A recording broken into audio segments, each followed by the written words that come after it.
Salve, galerinha do meu coração. Tranquilo? Beleza?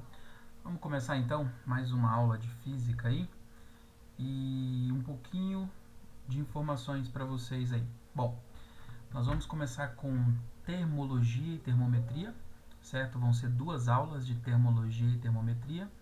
A primeira aula conceitual, os conceitos de termologia, e a segunda aula vem a parte de fórmulas e contas, ok? Para vocês acompanharem essa aula na apostila de vocês, vocês vão estar lá no setor B, a partir da aula 5. Então essas duas aulas que eu darei serão da aula 5 até a aula 10 da apostila. Então fiquem espertos que quando eu terminar essa parte, vocês já me deverão também as tarefas mínimas correspondentes a essas aulas. Então vocês devem fazer.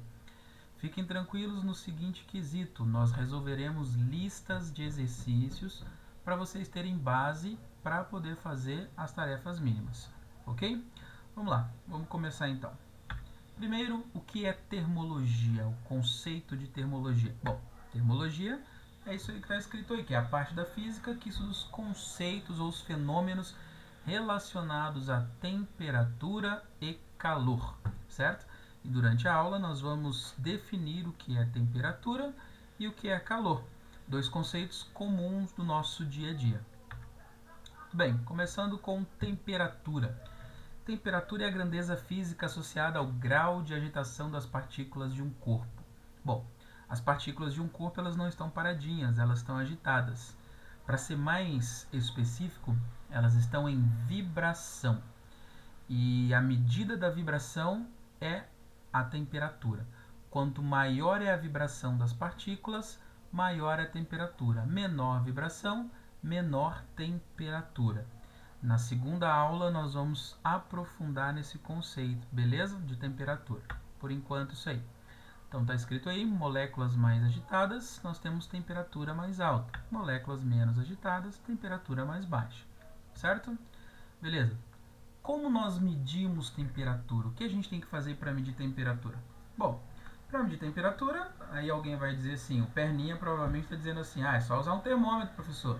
Isso aí, certinho. Vamos usar um termômetro para medir temperatura, certo? Mas o primeiro objeto, ou o primeiro aparelho feito para medir temperatura foi o termoscópio. E ele foi feito pelo Galileu, há alguns aninhos atrás ali, certo? Provavelmente da época do Aramis, esse carinha aí. Tudo bem, nós temos ali então um termômetro, certo? Que é o termoscópio. Como que funciona esse carinha ali, ó?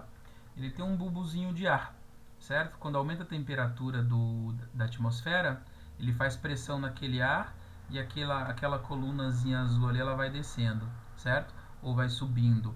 Então, você tem ali a medida da temperatura pela coluna de líquido azul dentro daquele tubozinho que é chamado de bulbo. Os termômetros podem ser de vários tipos, certo? Todo dispositivo que é usado para medir temperatura, ele recebe essa nomenclatura de termômetro, beleza? Então nós temos lá quais são os mais comuns dos tipos de termômetro. Nós temos o termômetro clínico, obviamente usado em áreas hospitalares, então ele será usado para medir temperatura do corpo. Nós temos o termômetro de lâmina bimetálica, olha o nome, duas metálica. Então a gente tem duas lâminas de metal, certo? Mais para frente eu vou mostrar para que serve esse termômetro bimetálico aí. Nós temos o termômetro a gás, também tem uma aplicação muito importante em laboratórios de ciência, seja química, física ou biologia. E nós temos o termômetro de rua, certo? Que é esse termômetro que a gente está sempre olhando aí na rua para dar temperatura para a gente. Termômetro clínico. Então, o termômetro clínico, como eu disse para vocês, ele é usado para medir a temperatura do corpo humano. Temperatura do corpo humano, então, a faixa está ali, ó. Nós temos entre 35 a 42 graus Celsius. Professor, por que menos disso? Porque menos ou mais, menos de 35 ou mais de 42, o indivíduo está fuzilado, está quase morto, certo? Provavelmente vai precisar de outra coisa do que um termômetro, um caixão, provavelmente, né? Muito bem. Então ali, ó, nós temos termômetro. Provavelmente o Rodrigo já usou esse termômetro aí. num lugar onde o sol não bate. Tenho certeza absoluta. E não porque precisava, por prazer. Muito bem. Nós temos ali o termômetro de lâmina bimetálica. Para que é usado ele? Então, ó, ele é usado assim, você coloca dois metais diferentes. Os metais eles têm comportamentos diferentes em temperatura. Então, eles vão se dilatar, vão encurvar de maneira diferente quando muda a temperatura. Onde que é usado esse carinha aí? Esse carinha ele é usado em câmeras frigoríficas ou fornos. Lugar fechado, lugar onde nós, seres humanos, não podemos ficar muito tempo para ficar aferindo a temperatura, para ficar medindo a temperatura. Então, usa-se esse termômetro bimetálico ali para ter uma medida mais conceitual, certo? Termômetro usado para esse tipo de coisa. Termômetro a gás, por que ele é importante nos laboratórios de ciência? Por causa disso aqui, ó. Eles suportam temperaturas muito baixas. A escala dele é para medir temperaturas baixíssimas. Então, tudo quanto é laboratório de pesquisa, criogenia, que está na moda da ciência aí, nós estamos na moda da criogenia, processos criogênicos, usa-se temperaturas muito baixas, então a gente precisa de termômetros que são bons para isso. E os termômetros a gás são os melhores termômetros para baixas temperaturas. Então tá aí, tem um desenhozinho aí do que seria um termômetro a gás, um pouquinho mais complexo, né, do que os outros termômetros.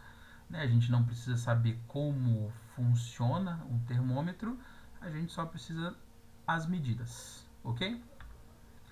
O termômetro de rua, né, o termômetro mais prático que a gente tem aí, que seria o termômetro para medir temperatura ambiente. Como que funciona esse termômetro? Esse termômetro ele funciona por circuitos elétricos, ele funciona por eletricidade e ele então dá leitura digital, certo? Então esses termômetros eles são bem práticos para a gente, ok? Muito bem, para medir temperatura a gente precisa de um negócio que se chama equilíbrio térmico. Sempre quando você vai medir temperatura, você está comparando temperatura de duas coisas, do ambiente, do termômetro e do teu corpo, do termômetro e de um objeto e por aí se vai. E para que a leitura seja feita da maneira correta, você tem que ter o termômetro em equilíbrio térmico com o que você está lendo, certo? Quando os dois atingem o equilíbrio térmico, nós temos a temperatura medida da maneira correta. Então a gente tem que esperar um pouquinho para fazer a medida da temperatura. Rodrigo, por exemplo, quando foi usar o termômetro clínico ali, ele colocou lá no lugar onde o sol não bate, né? Não posso falar porque a mãe ou o pai de vocês está ouvindo, então não posso usar a palavra correta. Então o Rodrigo colocou o termômetro ali no lugar onde o sol não bate e esperou um pouquinho, por prazer, é claro. E ele esperou até que o termômetro ficasse em equilíbrio térmico com ele. Quando ficou em equilíbrio térmico, tem a mesma temperatura os dois, certo? Então o que é equilíbrio térmico? O equilíbrio térmico é quando dois corpos atingem a mesma temperatura, ou mais do que dois corpos. Então quando tem um sistema, e quando o sistema atinge a mesma temperatura, eles estão em equilíbrio térmico. Nós podemos dizer o seguinte: a definição de temperatura é a agitação das moléculas de um corpo, a agitação das partículas. Quanto maior o grau de agitação, maior a temperatura. Então, quando dois corpos atingem o equilíbrio térmico, as suas partículas estão no mesmo grau de agitação. Isso é muito importante. Então, a gente tem um exemplo ali, ó. Tenho ali um balde e aí eu vou misturar água quente com água fria. Qual que é o resultado disso? É água morna, certo? Beleza, fácil, né? De maneira mais científica, o que acontece? As partículas da água quente elas estão com um grau de agitação muito alto. As partículas da água fria estão com um grau de agitação mais baixo. Quando eu misturo as duas, eles vão transferindo energia mecânica de um para o outro, de forma que a água quente, que estava muito agitada, vai diminuindo a agitação. E a água fria, que estava pouco agitada, vai aumentando a agitação, até que as partículas dos dois têm o mesmo grau de agitação, ou seja, mesma temperatura, ou seja, equilíbrio térmico. Beleza. O que é calor? A gente usa muito essa palavra calor no nosso contexto, principalmente em Paranaguá, né? Então tá muito quente, então tá fazendo um calor danado. Bom, a gente entende quando fala isso, mas do ponto de vista científico, a palavra calor foi empregada da maneira errada. O que é calor, então? Calor é a transferência de energia de um corpo para o outro. Então, quando você misturou lá água fria com água quente, teve transferência de energia da água quente para a água fria, do de maior temperatura para o de menor temperatura, para o de maior grau de agitação para o de menor grau de agitação. Essa transferência de energia se chama calor. A gente pode definir calor de uma maneira muito simples. O que é calor? Energia em trânsito, energia em movimento. Quando a energia se movimenta de um corpo para outro, esse movimento é denominado calor. Beleza? Teve uma teoria de calor aí, e ela não durou muito, né? Era a teoria do calor como uma substância. Então chamava-se o calor de matéria. O calor era uma substância, como água, como óleo, né? Era uma substância. Beleza? Essa teoria é do século XVIII. E aí era um tipo de um fluido, um gás, por exemplo, certo? E esse carinha tinha características bem especiais, especiais mesmo. Olha só como é que elas são, teria que ser especiais essas características. Primeiro, penetra facilmente na matéria. Penetrava, que delícia, hein? Penetrava facilmente na matéria. Segundo, era atraída pela matéria. Meu Deus, que substância pornográfica. Ela penetrava facilmente na matéria e ainda era atraída pela matéria. Não podia ser criada nem destruída. E não possuía massa. Meu Deus, mas que substância não possui massa? Difícil, né? Tanto é que essa teoria não durou muito tempo. A teoria caiu. E ela caiu porque ela não conseguiu explicar um fato muito simples. Quando você atrita uma mão na outra, as mãos esquentam. Ou quando você esfrega a mão de alguém, esquenta. Tem transferência de energia ali, ou seja, tem calor. Mas não dá para explicar calor levando em conta aquelas características específicas ali. Então, quando tentou-se explicar o calor para explicar esse fenômeno físico e usar o calor para explicar esse fenômeno físico ali e não deu certo, essa teoria caiu por terra. Então, calor é energia em trânsito. Lembram o que significa a palavra energia em física? Uma coisa que a gente não sabe definir, certo? Então, tudo que a gente não sabe definir na física chama-se energia. Aqui está mais um tipo, energia térmica. Unidades de medida do calor. Essas unidades vocês usam em química, provavelmente lá no primeiro ano, e com certeza devem continuar usando agora no segundo ano.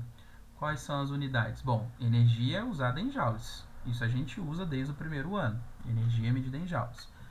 Porém, a energia térmica, ela tem uma unidade só dela, uma unidade específica para ela, que é a caloria, o cal, certo? Vocês usam bastante essa caloria aí em química, a gente vai usar em física também, beleza? E aí tem que lembrar que uma caloria equivale a 4,18 joules. Às vezes 4,19, mas o mais comum em exercícios é a gente arredondar isso aí para 4,2, certo? A maioria dos exercícios que precisa fazer conversão, nós iremos usar uma caloria igual a 4,2 joules. Muito bem, então aqui tem um exemplo prático para explicar o que é a caloria. Eu dei a explicação teórica e aqui uma explicação prática. Caloria é a quantidade de calor que você precisa para aquecer 1 grama de água em 1 grau Celsius. Então, por exemplo, eu quero aquecer 1 grama de água de 14,5 graus para 15,5 graus Celsius. Qual é a energia que eu vou precisar? Vou precisar de uma caloria. Uma caloria é uma energia um pouquinho alta, certo? E a água precisa de energia alta para sofrer um aquecimento. Aí tem as unidades múltiplas, né, que é o quilocaloria, que é muito usado, principalmente na química lá, se usa muito quilocaloria em reações químicas, certo? Então, 1 quilocaloria equivale a 1000 calorias, ou 10 a terceira. Muito bem, falei o que é calor, e aí o calor é uma energia em trânsito, então uma energia que se propaga de um corpo para o outro. E aqui nós temos 3 processos de propagação, certo? Então tem 3 maneiras do calor se propagar, ou da energia térmica se propagar de um corpo para o outro. Então, essa mudança aí, ela acontece de 3 maneiras e cada uma delas com as suas características específicas. Quais são essas maneiras? Nós temos a condução, processo de calor através da condução. Nós temos a convecção, o processo de calor através da convecção. E nós temos a irradiação, o processo de calor através da irradiação. Ok? Vamos ver cada uma delas ali. Condução térmica. O que é condução ou quando ocorre a condução térmica? Bom, esse processo ele acontece quando o calor ele se transfere de partícula para partícula, em forma de colisão. Então, por exemplo, a gente tem lá uma barra de metal. Aí você acende um fósforo e coloca na pontinha da barra de metal, e você está segurando na outra ponta. Como o metal é um bom condutor de calor, logo logo a ponta onde você está segurando vai ser aquecida. E o calor que vai da pontinha do fósforo até o teu dedo, ele se transfere em forma de condução térmica. A molécula que está em contato com a chama do fogo aquece, aumenta o grau de agitação, ou seja, aumenta a temperatura, e ela colide na próxima. Ao colidir com a próxima, essa colide com a próxima, que colide com a próxima, que colide com a próxima, e vai aumentando o grau de agitação de cada uma das partículas, até chegar na tua mão, certo? Então você tem ali, ó, você está com uma colher de metal e você vai colocar açúcar no chá quente. Então, se você deixar a colher de metal ali, a parte que está em contato com o chá se aquece e por condução de molécula para molécula, o calor vai se transferindo até a pontinha. Quando você vai tentar pegar ele na colher, você queima a tua mão. Ou está muito quente, porque o calor se transferiu em forma de condução. Certo? Muito bem. A condução, ela acontece melhor nos corpos em estado sólido. Por que, professor, no estado sólido? Porque no estado sólido as partículas estão próximas uma das outras. E como eu tenho que colidir uma partícula com a outra, quanto mais próxima uma tiver da outra, mais rápido, mais fácil é essa condução do calor, certo? Eu falei que o metal é um bom condutor de calor, então a gente tem que definir aqui o que é um condutor e o que é um isolante. Lembrando, galera, que aqui nós não estamos falando de eletricidade, nós estamos falando de termologia. Então, os condutores aqui não são condutores elétricos, são condutores térmicos, condutores de calor, certo? O que é um condutor térmico? São os materiais que fazem calor ou que transferem calor de maneira acentuada. Então, exemplo é o metal, né? Os metais são bons condutores de calor. Os metais se aquecem rápido.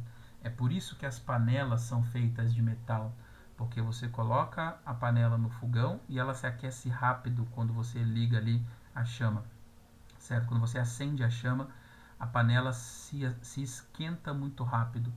Por quê? Porque o metal, que é o que é feito a panela geralmente, a panela de alumínio, certo? Vai se aquecer muito rápido por esse processo, ok?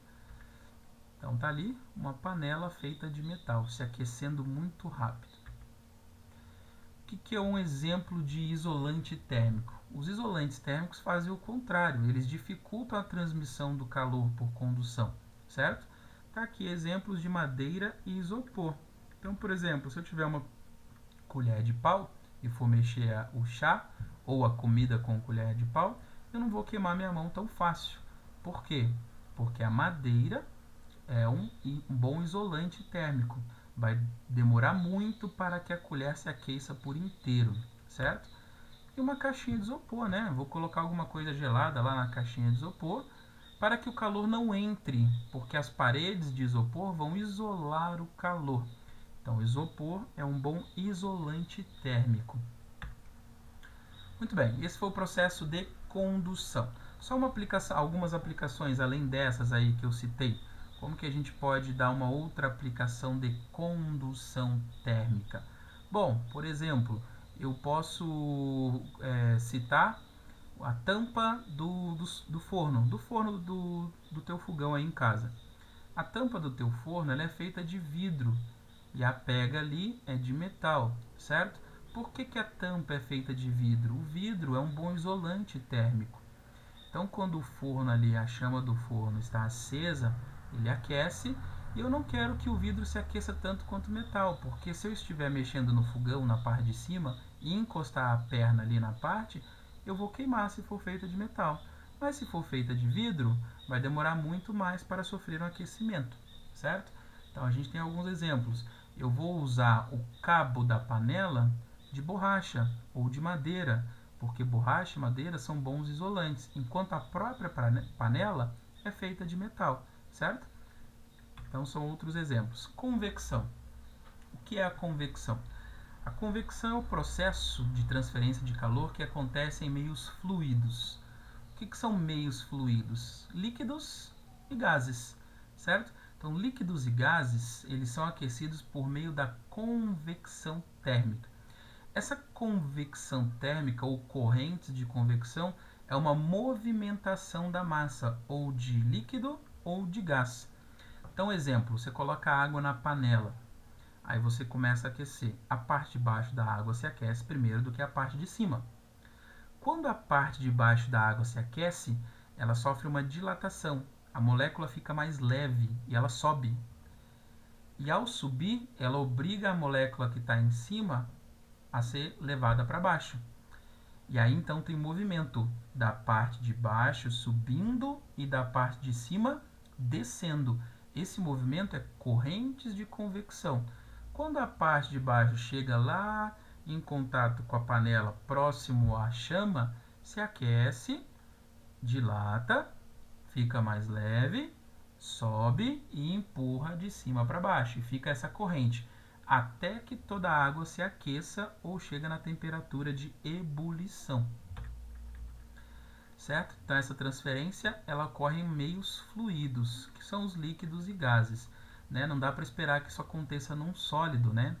Que a ponta do sólido vai parar na outra ponta do sólido, né? Uma barra de metal, não tem essa transferência de massa na barra, nos corpos em estado sólido, mas isso acontece em meios fluidos, certo? E esse fenômeno ele explica muitas coisas. Vamos ver algumas coisas que esse fenômeno explica. Então, ó, para como que funciona a geladeira? Geralmente a geladeira tem o congelador na parte de cima. O congelador é a parte fria da geladeira. O ar frio que sai do congelador, ele é pesado. O que ele faz? Ele desce. Então, olha a setinha ali, ele vai descendo. À medida que ele vai descendo, ele vai pegando o calor dos alimentos. Então, ele vai se aquecendo. Quando ele chega lá embaixo, ele já chega um pouco quente. Então, ele sobe, certo? Ao subir, ele entra em contato com o congelador, esfria, fica pesado de novo e desce. Então fica gerando essa corrente ali, ó, esse sobe e desce de ar. Essa corrente é corrente de convecção. Isso faz com que sempre aconteça transferência de calor nos alimentos dentro da geladeira, a não ser que você não abra, não tire, não coloque nenhum alimento por muito tempo e todo mundo atinja o equilíbrio térmico. Isso vai demorar muito para acontecer. E o outro detalhe é que alimentos que estragam mais rápido eu preciso colocar mais próximo do congelador, porque mais próximo do congelador resfria-se mais rápido e também tem uma temperatura menor. Alimentos que não estragam com facilidade eu posso colocar na parte de baixo, certo? Que eles vão manter apenas resfriado, ok? Então tá aí o exemplo do que é a corrente de convecção, acontece aquilo ali. Outro exemplo que a gente poderia dar de corrente de convecção é o ar-condicionado. O ar-condicionado fica na parte de cima de uma sala, certo? Então, quando ele tem que resfriar um ambiente, ele borrifa ar frio, ar gelado. Esse ar é mais pesado, então ele vai descendo. À medida que ele vai descendo, ele vai resfriando o ambiente de cima para baixo e mandando o ar quente para cima, certo? Então, ele vai fazendo essa corrente de convecção. Outro exemplo, ou outro fenômeno que se explica, são as brisas ou os ventos no litoral. Os ventos no litoral eles são explicados por correntes de convecção. Como que acontecem as correntes de convecção? Então a gente tem um tipo de vento durante o dia e um outro tipo de vento durante a noite, certo? O que acontece ali? Durante o dia, nós temos a areia mais quente e a água mais fria, porque a areia aquece mais rápido, certo? Então, o ar que está em contato com a areia, ele sobe, porque ele entra em contato com a areia, se aquece, fica mais leve e sobe. Aí o ar que está em cima do mar está mais frio, ele vai em direção ao litoral. Então tem um vento soprando do mar para o litoral, certo? Durante a noite acontece o contrário. A areia se esfria mais rápido, então ela fica fria muito rápido, enquanto a água demora mais a esfriar. Então o ar que está em contato com a água está quente e ele sobe. E aí o ar lá da areia vem soprando do litoral para o mar, certo? E aí acontece o vento no sentido oposto. Os pescadores sabem na prática isso aí, né? Antigamente, quando não existia barco a motor, e até hoje em lugares mais pobres onde as pessoas, os pescadores, não têm barco a motor, então eles sabem que eles têm que sair antes de amanhecer. Por quê? Saindo antes do amanhecer, o vento vai levar eles naturalmente para o meio do mar, certo? Porque o vento está soprando da areia da praia para o mar. Então, sem muito esforço, eles vão conseguir chegar em um local mais fundo para poder pescar. Se eles saírem durante o dia, eles vão ter que ir contra o vento. É muito mais difícil, certo? Sem motor, então, quase impossível.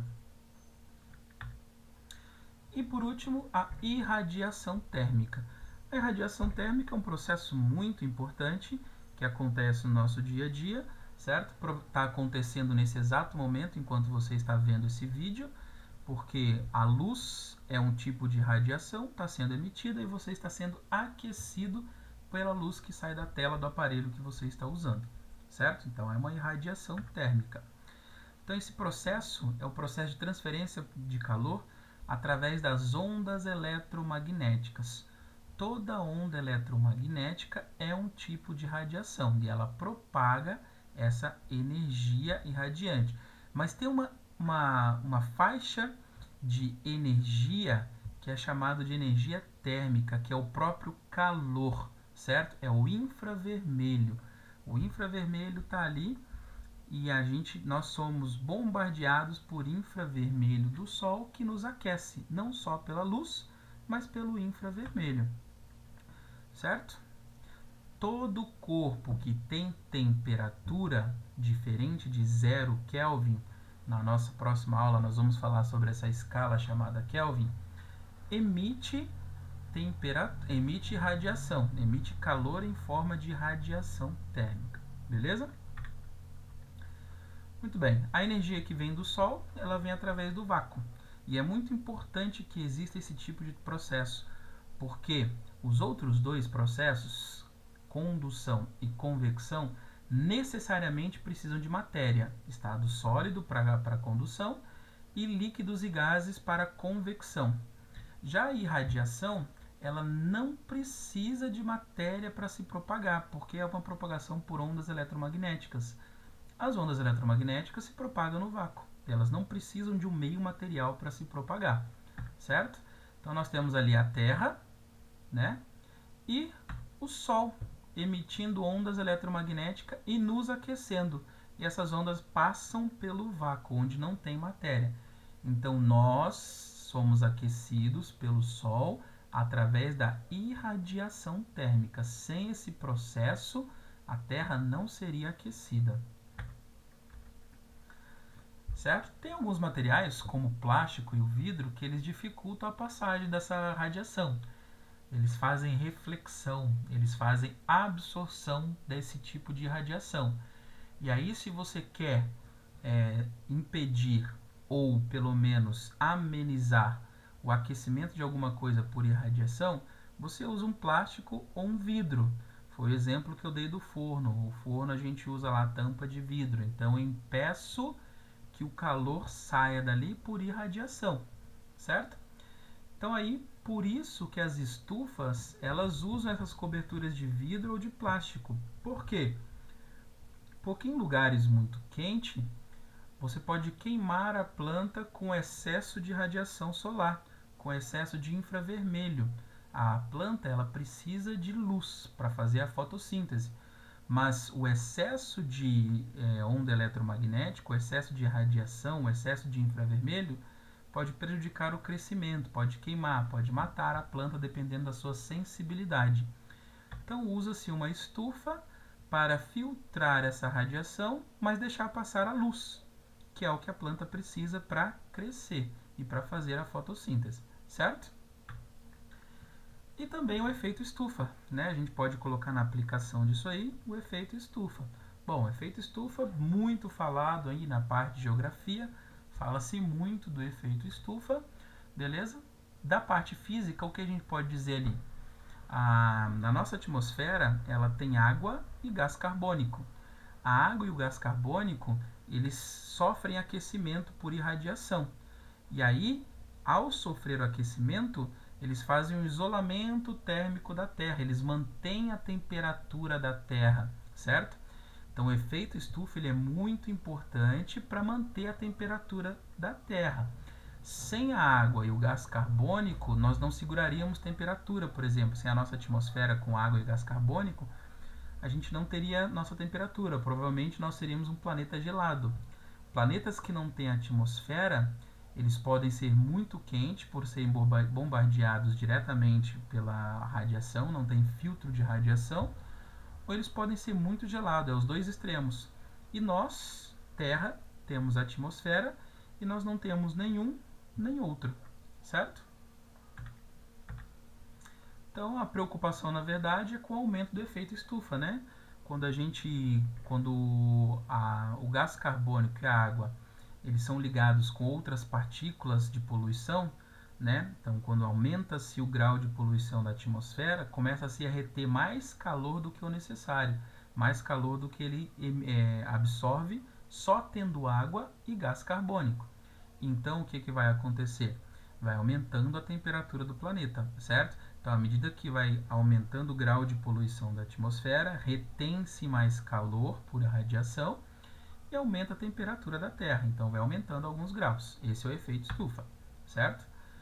Então, é um fenômeno que a gente deve evitar. Esse aumento da absorção de calor por efeito estufa causado por partículas que não sejam água e gás carbônico, certo? Então tá ali o que seriam os passos do efeito estufa, né? Então o efeito estufa ele tem o seu grau de importância, mas ele tem um limite. Passou disso, começa a se aquecer mais do que e aí vem a famosa discussão do aquecimento global, que tem cientistas que defendem tem cientistas que defendem que não é, e eu não vou entrar nessa discussão. Muito bem, diferença entre temperatura e calor. Qual é a diferença entre temperatura e calor? Temperatura, como eu disse para vocês, é o grau de agitação das moléculas de um sistema, certo? É o grau de agitação das partículas de um corpo. Quanto mais agitadas, maior a temperatura. Menos agitadas, menor a temperatura. Ok? Essa definição vai ser muito importante para a gente na próxima aula. E calor? O que é calor? Calor é a energia em trânsito, ou é o ato de transferir energia de um corpo para o outro. Isso é calor, certo? Então não confundam temperatura com calor. Lá no início da aula eu disse que é muito comum a gente usar o calor e um contexto científico errado. A temperatura do dia está alta, 35 graus Celsius, então está muito calor, está muito quente, está fazendo calor, certo? Não, a temperatura está alta. Não significa que tem calor, não significa que tem transferência de energia de um corpo para outro, ok? Então, lembrando, né? A propagação de calor acontece em 3 processos: condução, convecção e radiação. A condução acontece em geral nos sólidos, ou ela é preferencial nos sólidos. A convecção ela é preferencial no líquido e nos gases. E a radiação acontece em qualquer lugar, inclusive sem presença de matéria. Beleza, galera? Então é isso aí. Terminamos nossa primeira aula de termologia. Valeu, galera. Abraço.